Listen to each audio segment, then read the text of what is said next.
ಜನರ ಸಮಸ್ಯೆ ಏನಪ್ಪ ಅಂದರೆ ಕಿಡ್ನಿ ಸ್ಟೋನ್. ಈ ಕಿಡ್ನಿ ಸ್ಟೋನ್ ಹೇಗೆ ಬರುತ್ತೆ, ಯಾವಾಗ ಬರುತ್ತೆ, ಸೊ ಏನೆಲ್ಲ ರೀಸನಿಗೆ ಬರುತ್ತೆ ಅಂತ ತಿಳ್ಕೊಳ್ಳೋ ಅಷ್ಟರಲ್ಲೇ ನಮಗೆ ಸಾಕಾಗಿ ಹೋಗ್ಬಿಡುತ್ತೆ. ಸೊ ಇಷ್ಟೆಲ್ಲ ತಿಳ್ಕೊಂಡ್ವಿ ಅಂತಲೇ ಅಂದ್ಕೊಳ್ಳಿ, ಆದರೆ ಆ ಬರೋಂತಹ ಪೇಯ್ನ್ ಇದೆ ಅಲ್ಲ, ಅದನ್ನು ತಡ್ಕೊಳಕ್ಕಂತೂ ತುಂಬ ಶಕ್ತಿ ಬೇಕು. ಯಾಕೆ ಅಂದರೆ ಅದು ಹೆಣ್ಮಕ್ಳಿಗೆ ಆಗಲಿ ಗಂಡು ಮಕ್ಕಳಿಗೆ ಆಗಲಿ ಈ ಒಂದು ಕಿಡ್ನಿ ಸ್ಟೋನ್ ಪೇಯ್ನ್ ಬಂದರೆ ಖಂಡಿತವಾಗ್ಲೂ ತಡೆಯೋಕ್ಕೆ ಆಗೋದೇ ಇಲ್ಲ. ಕಿಡ್ನಿ ಸ್ಟೋನ್ ಅಂತೂ ಆಗೋಗ್ಬಿಟ್ಟಿದೆ. ಸೊ ಅದನ್ನು ಒಳಗಡೆ ಬ್ರೇಕ್ ಮಾಡಬೇಕು. ಅಂದರೆ ಚಿಕ್ಕದಾಗಿ ಇರೋಂತಹ ಕಿಡ್ನಿ ಸ್ಟೋನ್ ಏನಾದರೂ ಇದ್ದರೆ ನೀವು ಅದು ಆದಷ್ಟು ಮನೆಯಲ್ಲೇ ಬ್ರೇಕ್ ಮಾಡಬೇಕು. ಅದನ್ನು ಆ ಒಂದು ಕಿಡ್ನಿ ಸ್ಟೋನ್ನ ರಿಮೂವ್ ಮಾಡ್ಕೊಬೇಕು ಅಂತಂದರೆ ಕೆಲವು ನೈಸರ್ಗಿಕವಾಗಿ ನಾವು ಕೆಲವೊಂದು ಕಾಳುಗಳನ್ನು ನಾವು ಯೂಸ್ ಮಾಡಬೇಕಾಗತ್ತೆ. ಸೊ ಅದ್ರ ಬಗ್ಗೆ ವಿಡಿಯೋ ಮಾಡೋಣ ಅಂತ ಹೇಳ್ಬಿಟ್ಟೆ ಈ ಒಂದು ವಿಡಿಯೋನ ನಾನು ಮಾಡ್ತಾ ಇರೋದು. ಸೊ ಕಿಡ್ನಿ ಸ್ಟೋನ್ ರಿಮೂವ್ ಆಗೋಕ್ಕೆ ಈ ಒಂದು ಕಾಳು ರಾಮಬಾಣ ಆಗಿ ವರ್ಕ್ ಮಾಡುತ್ತೆ. ಹಾಗಾದರೆ ಯಾವುದು ಅಂತ ನೋಡೋಣ. Welcome back to my YouTube channel. So ಇವತ್ತು ನಾನು ತರಿಸಿದ್ದೀನಿ ಡೈಲಿ ಗುಡ್ ಬ್ರ್ಯಾಂಡ್ ಅವರ ಕಿಡ್ನಿ ಬೀನ್ಸ್ನ ತರಿಸಿದ್ದೀನಿ. ಏನಕ್ಕೆ ತರಿಸಿದ್ದೀನಿ ಅನ್ನೋದನ್ನು ಕೂಡ ಹೇಳ್ತೀನಿ. ಸೊ ಇದನ್ನು ತರಿಸಿರೋ ಉದ್ದೇಶ ತುಂಬ ಯೂಸ್ಫುಲ್ ಆಗಿದೆ. ಸೊ ಹಾಗಾಗಿ ಈ ವಿಡಿಯೋ ಮಾಡೋಣ ಅಂತ ಹೇಳ್ಬಿಟ್ಟು ನಾನು ಈ ಒಂದು ಬೀನ್ಸ್ ತರಿಸಿದ್ದೀನಿ. ಇದರ ಹೆಸರು ಬಂದ್ಬಿಟ್ಟು ಕಿಡ್ನಿ ಬೀನ್ಸ್ ಅಂತಾರೆ. ಇದು ಹೆಲ್ದಿಗೆ ತುಂಬಾ ಒಳ್ಳೆಯದು. ಸೊ ಈ ಒಂದು ಕಿಡ್ನಿ ಬೀನ್ಸ್ನ ತಿನ್ನೋದ್ರಿಂದ ಯಾರಿಗೆಲ್ಲ ಯೂಸ್ ಇದೆ ಅನ್ನೋದನ್ನು ತಿಳಿಸ್ಕೊಡ್ತೀನಿ. ನಿಜವಾಗ್ಲೂ ಇದು ತುಂಬಾ ಯೂಸ್ಫುಲ್ ಆಗಿದೆ. ಇದುವರೆಗೂ ನನ್ನ ಚಾನಲ್ನ ಸಬ್ಸ್ಕ್ರೈಬ್ ಮಾಡದಿರೋರು ಪ್ಲೀಸ್ ಸಬ್ಸ್ಕ್ರೈಬ್ ಮಾಡಿ, ಪಕ್ಕದಲ್ಲಿ ಕಾಣೋ ಬೆಲ್ ಐಕನ್ನ ಪ್ರೆಸ್ ಮಾಡೋದ್ರ ಜೊತೆ ಲೈಕ್ ಮಾಡಿ, ಶೇರ್ ಮಾಡಿ, ಹಾಗೆ ಕಮೆಂಟ್ ಮಾಡಿ ಅಂತ ಹೇಳ್ತಾ ಇವಾಗ ವಿಡಿಯೋ ಸ್ಟಾರ್ಟ್ ಮಾಡೋಣ ಬನ್ನಿ. ಹಾಕು ನಮ್ಮ ಪಲ್ಯಕ್ಕೆ ಎಷ್ಟು ಬೇಕಾಗತ್ತೆ ಅಷ್ಟು ಹಾಕಲಿ. ಓಕೆ, ಸೊ ನೋಡಿ ಇದಕ್ಕೆ ಕಿಡ್ನಿ ಬೀನ್ಸ್ ಅಂತಾರೆ, ತುಂಬ ಹೆಲ್ದಿಗೆ ಒಳ್ಳೆಯದು. ಸೊ ಇದು ಡ್ರೈ ಕಾಳು.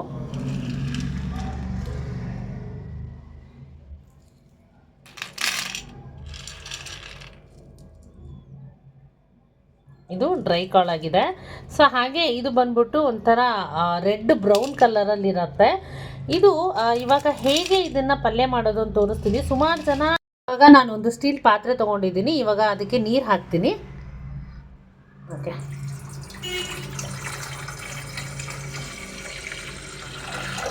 ಅಂದರೆ ನೀರು ಎಷ್ಟು ತೊಗೊಬೇಕು ಅಂದರೆ ಕಾಳು ಮುಳುಗಿ ನೆನೆಬೇಕು, ಅಷ್ಟು ತೊಗೊಬೇಕಾಗತ್ತೆ. ಈ ಒಂದು ನೀರಿಗೆ ಇವಾಗ ನಾನೇನು ತೋರಿಸಿದೆ ಅಲ್ವಾ ಆ ಕಾಳುಗಳನ್ನೆಲ್ಲ ಹಾಕಿ ನೆನೆಸ್ತೀನಿ. ಇದನ್ನು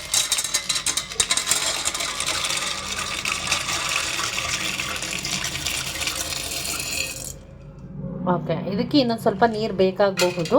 ಸೊ ಸ್ವಲ್ಪ ಜಾಸ್ತಿ ಹಾಕ್ಕೊಳ್ಳಿ, ಯಾಕಂದರೆ ಕಾಳು ನೆನಿಬೇಕು, ಚೆನ್ನಾಗಿ ನೆನಿಬೇಕು. ಕಾಳು ಎಷ್ಟು ಚೆನ್ನಾಗಿ ನೆನೆಯುತ್ತೋ ಅಷ್ಟು ಚೆನ್ನಾಗಿ ಈ ಒಂದು ಪಲ್ಯ ಚೆನ್ನಾಗಿ ಬೆಂದ್ಕೊಳುತ್ತೆ ಆ ಒಗ್ಗರಣೆಯಲ್ಲಿ. ಸೊ ಈ ಒಂದು ಪಲ್ಯನ ಮಾಡ್ಕೊಂಡು ತಿನ್ನೋದ್ರಿಂದ ಕಿಡ್ನಿ ಸ್ಟೋನ್ ಆದವ್ರಿಗೆ ತುಂಬ ಬೆನಿಫಿಟ್ ಇದೆ. ಯಾಕೆ?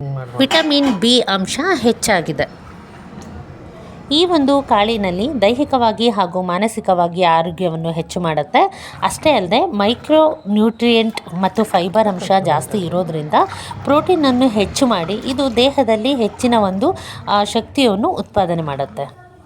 ಈಗಾಗಲೇ ಕಿಡ್ನಿ ಸ್ಟೋನ್ ಆಗಿ ಏನಾದರೂ ಕಷ್ಟನ ಅನುಭವಿಸ್ತಾ ಇದ್ರು ಅಂತಂದರೆ ಅವರು ವಾರದಲ್ಲಿ 1 ಸರಿ 2 ಸರಿ ಈ ಕಾಳುಗಳನ್ನು ಪಲ್ಯದ ರೂಪದಲ್ಲಾಗಲಿ ಅಥವಾ ಹಸಿ ಕಾಳುಗಳನ್ನು ನೆನೆಸಿ ಅಥವಾ ಒಣ ಕಾಳುಗಳನ್ನು ಚೆನ್ನಾಗಿ ಬೇಯಿಸಿ ಆ ನಂತರ ಅವರು ತಿನ್ನೋದ್ರಿಂದ ಏನಾಗುತ್ತೆ ಅಂತಂದರೆ ಆದಷ್ಟು ಕಿಡ್ನಿ ಸ್ಟೋನ್ ಏನಿರುತ್ತೋ ಅದು ಸ್ವಲ್ಪನೇ ಆ ಒಂದು ಕಣಗಳು ಕಮ್ಮಿ ಆಗ್ತಾ ಹೋಗುತ್ತೆ.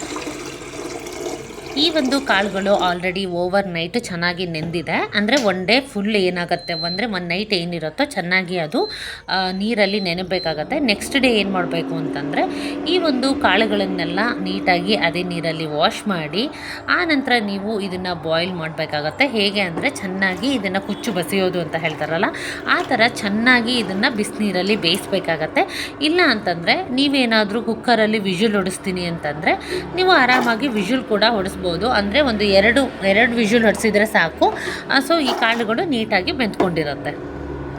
ಈ ಕಾಳಿನ ಹೆಸರೇ ಕಿಡ್ನಿ ಬೀನ್ಸ್ ಅಂತೇಳಿ ಅಷ್ಟರಲ್ಲಿ ಅರ್ಥ ಮಾಡ್ಕೊಳ್ಳಿ. ಕಿಡ್ನಿಗೆ ಸಂಬಂಧಪಟ್ಟಿರುವಂತಹ ಒಂದು ವಿಶೇಷವಾದ ಕಾಳಾಗಿದೆ ಇದು. ಯಾವುದೇ ರೀತಿಯ ಒಂದು ಕಿಡ್ನಿ ಸ್ಟೋನ್ ಆಗಿರ್ಬೋದು ಅದನ್ನು ರಿಮೂವ್ ಮಾಡೋಕ್ಕೆ ಇದು ತುಂಬ ಸಹಾಯ ಮಾಡುತ್ತೆ. ಅಷ್ಟೇ ಅಲ್ಲದೆ ಕಿಡ್ನಿಗೆ ತುಂಬ ಒಳ್ಳೆಯದು ಅಂತ ಕೂಡ ಈ ಕಾಳುಗಳನ್ನು ಹೇಳೋದ್ರಿಂದ ಈ ಒಂದು ಕಾಳುಗಳನ್ನು ಆಗಾಗ ಮನೆಯಲ್ಲಿ ಎಲ್ಲರೂ ತಿನ್ನೋದು ತುಂಬ ಒಳ್ಳೆಯದು ಅಂತ ಹೇಳ್ತೀನಿ. ಈ ಒಂದು ಕಾಳು ಕಿಡ್ನಿ ಸ್ಟೋನ್ ಅಷ್ಟೇ ಅಲ್ಲದೆ ಇದು ಗ್ಯಾಸ್ಟ್ರಿಕ್ಕನ್ನು ಕಮ್ಮಿ ಮಾಡೋಕ್ಕೂ ಕೂಡ ಹೆಲ್ಪ್ ಮಾಡುತ್ತೆ. ಇದ್ರ ಜೊತೆಗೆ ಕೊಲೆಸ್ಟ್ರಾಲ್ನ ಹೋಗಲಾಡಿಸೋಕ್ಕೂ ಕೂಡ ತುಂಬ ಹೆಲ್ಪ್ ಮಾಡುತ್ತೆ. ತುಂಬ ಜನರಿಗೆ ಗ್ಯಾಸ್ಟ್ರಿಕ್ ಪ್ರಾಬ್ಲಮ್ ಇರುತ್ತೆ, ಹಾಗೆ ಕೊಲೆಸ್ಟ್ರಾಲ್ ಪ್ರಾಬ್ಲಮ್ ಇರುತ್ತೆ. ಆ ಎರಡನ್ನೂ ಕೂಡ ಈ ಒಂದು ಕಿಡ್ನಿ ಬೀನ್ಸ್ ಏನಿದೆಯೋ ಇದು ಹೋಗಲಾಡ್ಸೋಕ್ಕೆ ತುಂಬ ಅಂದರೆ ತುಂಬಾ ಹೆಲ್ಪ್ ಮಾಡುತ್ತೆ. ಈ ಒಂದು ಕಾಳನ್ನು ಇಂಥವರೇ ತಿನ್ನಬೇಕು ಅಂತ ಏನಿಲ್ಲ, ಕಿಡ್ನಿಗೆ ಸಂಬಂಧಪಟ್ಟಿರುವಂತಹ ಒಂದು ಒಳ್ಳೆ ಕಾಳಾಗಿರೋದ್ರಿಂದ ಇದನ್ನು ದೊಡ್ಡವರು ಚಿಕ್ಕವರು ಮನೆ ಮಂದಿ ಎಲ್ಲ ತಿನ್ಕೊಬೋದು. ಸೊ ಇದನ್ನು ನೀವು ಪಲ್ಯ ಮಾಡ್ಕೊಂಡು ತಿನ್ಕೊಬೋದು. ಇಲ್ಲ ಅಂತ ಅಂದರೆ ಕಾಳನ್ನು ಚೆನ್ನಾಗಿ ಬೇಯಿಸಿ ಪ್ಲೈನ್ ಕಾಳುಗಳನ್ನು ಕೂಡ ನೀವು ತಿನ್ಬೋದು ಸ್ನ್ಯಾಕ್ಸ್ ಥರ. ಸೊ ಇದನ್ನು ಈಸಿ ಮೆಥಡಲ್ಲಿ ಪಲ್ಯ ಮಾಡೋದು ಹೇಗೆ ಅಂತ ನಾನು ನಿಮಗೆ ತೋರಿಸ್ಕೊಡ್ತಾ ಇದ್ದೀನಿ. ಸಿಂಪಲ್ಲಾಗಿ ಈರುಳ್ಳಿ, ಟೊಮೊಟೊ, ಹಸಿಮೆಣಸನ್ನ ಹಾಕ್ಬಿಟ್ಟು ನೀವು ಏನು ಅಂದರೆ ರುಚಿಗೆ ತಕ್ಕಷ್ಟು ಉಪ್ಪನ್ನು ಹಾಕಿ, ಅರಿಶಿನ ಪೌಡರ್ ಹಾಕಿ ಈಸಿಯಾಗಿ ಒಂದು ಪ್ಲೈನ್ ಒಗ್ಗರಣೆನ ಹಾಕಿ ಇದನ್ನು ನೀವು ತಿನ್ಬೋದು. ತುಂಬ ಅಂದರೆ ತುಂಬ ಟೇಸ್ಟಿಯಾಗೂ ಇರುತ್ತೆ, ಹಾಗೆ ಆರೋಗ್ಯಕ್ಕೂ ಕೂಡ ತುಂಬಾ ಒಳ್ಳೆಯದು. ಹಾಗೆ ಈ ಕಾಳಿನಲ್ಲಿ ಪ್ರೋಟೀನ್ ಜಾಸ್ತಿ ಇರೋದ್ರಿಂದ ನಿಮ್ಮ ದೇಹದಲ್ಲಿ ಎನರ್ಜಿ ಕೂಡ ಬೂಸ್ಟ್ ಮಾಡುತ್ತೆ. ಇದನ್ನು ಎಲ್ಲ ಏಜ್ ಲಿಮಿಟ್ಸವ್ರು ಕೂಡ ತಿನ್ಬೋದು.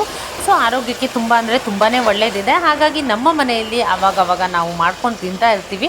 ಅಷ್ಟೇ ಅಲ್ಲದೆ ಕಿಡ್ನಿಗೆ ಹಾಗೆ ಕಿಡ್ನಿ ಸ್ಟೋನ್ ಆದವರಿಗೆ ತುಂಬ ಅಂದರೆ ತುಂಬಾ ಒಳ್ಳೆಯದಿದೆ. ನಾನು ಪದೇ ಪದೇ ಏನಕ್ಕೆ ಹೇಳ್ತಿದ್ದೀನಿ ಅಂದರೆ ಕಿಡ್ನಿ ಸ್ಟೋನ್ ಆದವರು ಚೆನ್ನಾಗಿ ನೀರು ಕುಡಿಬೇಕಾಗತ್ತೆ. ಸೊ ಈ ಒಂದು ಕಾಳಲ್ಲಿ ವಾಟರ್ ಕಂಟೆಂಟ್ ಜಾಸ್ತಿ ಇರೋದ್ರಿಂದ ಅವಾಗವಾಗ ತಿನ್ನೋದ್ರಿಂದ ಯಾವಾಗಾದರೂ ನಾವು ನೀರು ಕುಡಿಯೋದು ಕಮ್ಮಿ ಆಗಿದ್ರೂ ಕೂಡ ಈ ಒಂದು ಕಾಳಲ್ಲಿ ನೀರಿನ ಅಂಶ ಇರೋದ್ರಿಂದ ಅಲ್ಲಿಗೆ ಅದು ಮ್ಯಾನೇಜ್ ಮಾಡುತ್ತೆ ಅನ್ನೋ ಉದ್ದೇಶದಿಂದ ನಾನು ಈ ಕಾಳುಗಳನ್ನು ನಿಮಗೆ ಸಜೆಸ್ಟ್ ಮಾಡ್ತಾಯಿದ್ದೀನಿ.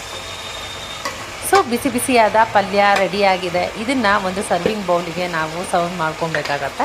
ಸೊ ಇದು ನಮಗೆ ತುಂಬ ಫೇವ್ರೇಟ್ ಆದಂತಹ ಪಲ್ಯ ಇದೆ. ಉಪ್ಪನ್ನು ಮಾತ್ರ ಅಂದರೆ ಸಾಲ್ಟ್ನ ನೀವೇನು ಹಾಕ್ತಿರೋ ಆವಾಗ ರುಚಿಗೆ ತಕ್ಕಷ್ಟು ಮಾತ್ರ ಹಾಕಿ, ಸ್ವಲ್ಪ ಜಾಸ್ತಿ ಆದರೂ ಕೂಡ ಯಾವುದೇ ಒಂದು ಸೊಪ್ಪಿಗೆ ಆಗಿರ್ಬೋದು, ಯಾವುದೇ ಒಂದು ಕಾಳಿಗೆ ಆಗಿರ್ಬೋದು, ಉಪ್ಪನ್ನು ಏನಾದರೂ ಜಾಸ್ತಿ ಆಗಿಬಿಡ್ತು ಉಪ್ಪು ಅಂತಂದರೆ ತಿನ್ನೋದು ತುಂಬ ಕಷ್ಟ ಆಗುತ್ತೆ.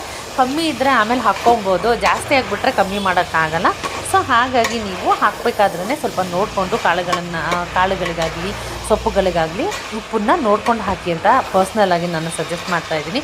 ಸೊ ಇವಾಗ ಆಲ್ಮೋಸ್ಟ್ ಪಲ್ಯ ರೆಡಿಯಾಗಿದೆ, ತಿನ್ನೋದಂದೇ ಬಾಕಿ ಆಗಿದೆ. ಸೊ ಇವಾಗ ಒಂದು ಸರ್ವಿಂಗ್ ಬೌಲಿಗೆ ನಾನು ಸರ್ವ್ ಮಾಡ್ಕೊತಾ ಇದ್ದೀನಿ. ಸೊ ನೋಡಿ ಎಷ್ಟು ಬಿಸಿ ಬಿಸಿಯಾದಂತಹ ಕಿಡ್ನಿ ಬೀನ್ಸ್ ರೆಡಿಯಾಗಿದೆ ಅಂತ. ಕಿಡ್ನಿ ಬೀನ್ಸ್ ಪಲ್ಯ ರೆಡಿಯಾಗಿದೆ, ಅದು ಬಿಸಿ ಬಿಸಿಯಾಗಿ. ಸೊ ತುಂಬ ಅಂದರೆ ತುಂಬ ಟೇಸ್ಟಿಯಾಗಿರುತ್ತೆ, ತಿನ್ನಲಿಕ್ಕೂ ತುಂಬ ನಾಲಿಗೆಗೆ ರುಚಿ ಕೊಡುತ್ತೆ, ಹಾಗೆ ಆರೋಗ್ಯ ದೃಷ್ಟಿಯಿಂದನೂ ಹಾಗೆ ಕಿಡ್ನಿ ಸ್ಟೋನ್ ರಿಮೂವ್ ಆಗೋಕ್ಕೂ ಕೂಡ ತುಂಬ ಹೆಲ್ಪ್ ಮಾಡುತ್ತೆ. ಸೊ ನೋಡಿದ್ರಲ್ಲ ಈ ಒಂದು ರೆಸಿಪಿ ಎಷ್ಟು ಸುಲಭವಾಗಿ ಮನೆಯಲ್ಲಿ ಮಾಡ್ಕೊಬೋದು, ಹಾಗೆ ಆರೋಗ್ಯಕ್ಕೆ ಏನೆಲ್ಲ ಒಳ್ಳೆಯದಿದೆ ಅಂತ ಹೇಳ್ಬಿಟ್ಟು. ಹಾಗಾದರೆ ಲೇಟ್ ಮಾಡದೆ ನೀವು ಈ ಪಲ್ಯನ ಮಾಡಿಕೊಂಡು ತಿನ್ನೋಕ್ಕೆ ರೆಡಿಯಾಗಿ. ಸೊ ಕಿಡ್ನಿ ಸ್ಟೋನ್ ಆದವರು ಹಾಗೆ ಮುಂದೆ ಆಗಬಾರ್ದು ಅನ್ನೋರು ಈ ಒಂದು ಕಿಡ್ನಿ ಬೀನ್ಸ್ನ ತಿನ್ನೋದ್ರಿಂದ ತುಂಬ ಅಂದರೆ ತುಂಬ ಹೆಲ್ಪ್ ಆಗುತ್ತೆ. ಸೊ ಈ ಒಂದು ವಿಡಿಯೋ ನಿಮ್ಮೆಲ್ರಿಗೂ ಇಷ್ಟ ಆಗಿದೆ ಅಂತ ನಾನು ಅಂದ್ಕೊತೀನಿ. ಇಷ್ಟ ಆಗಿದರೆ ಪ್ಲೀಸ್ ಲೈಕ್ ಮಾಡಿ, ಶೇರ್ ಮಾಡಿ, ಕಮೆಂಟ್ ಮಾಡಿ. ಹಾಗೆ ಫಸ್ಟ್ ಟೈಮ್ ಏನಾದರೂ ನನ್ನ ಚಾನಲ್ ನೋಡ್ತಾ ಇದ್ದರೆ ಸಬ್ಸ್ಕ್ರೈಬ್ ಆಗೋದಂತೂ ಯಾವುದೇ ಕಾರಣಕ್ಕೂ ಮರಿಬೇಡಿ ಅಂತ ಹೇಳ್ತಾ ಇದ್ದೀನಿ.